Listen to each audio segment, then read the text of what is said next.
Bangladesh football দল দুটো হীরের টুকরো খুঁজে পেয়েছে, জায়ান আহমেদ আর তানিল সালিক। ওদের পারফরমেন্স দেখে মুগ্ধ অনূর্ধ্ব-23 দলের কোচ সাইফুল বারী টিটু আর ক্যাপ্টেন মুরসালিন।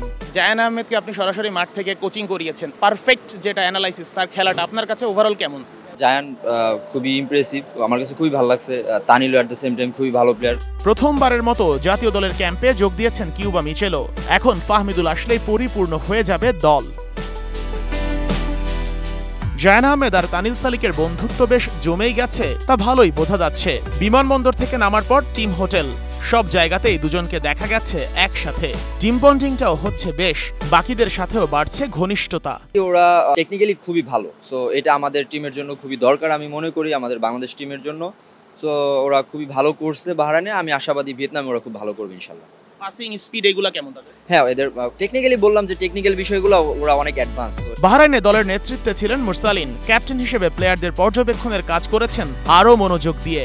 জায়ান সালিকদের স্কিল আর অ্যাবিলিটি মুগ্ধ করেছে মুরসালিনকে। বলে দিয়েছেন ওরা দুজন হতে চলেছে বাংলার ফুটবলের নেক্সট বিগ থিং। এই টাইপের প্লেয়ার যখন আমরা টিমে আরো বেশি পাচ্ছি এবং একসঙ্গে আপনারা আছেন, তো আমাদের টিমটা আসলে বাহরাইনে কেমন হতে যাচ্ছে, বাহরাইন শেষ করে আমরা ভিয়েতনামে আসলে টিমটা কেমন হতে যাচ্ছে বলে মনে হয়? না, এটা আসলে আমাদের জন্য প্রাইডের ব্যাপার যে আমরা এরকম ওদেরকে আমরা পাচ্ছি।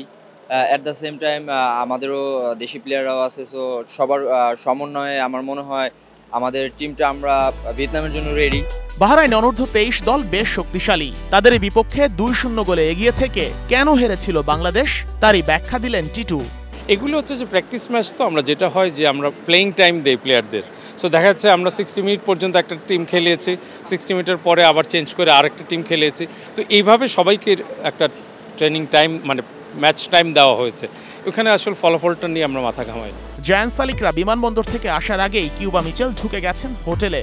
সব মিলে বাহরাইন ক্যাম্প নিয়ে খুশি এখন পুরো দল।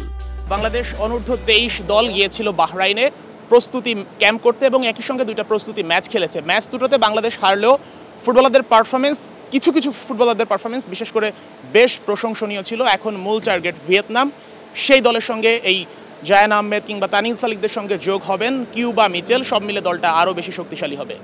Sheikh Ashiq, star news, Dhaka.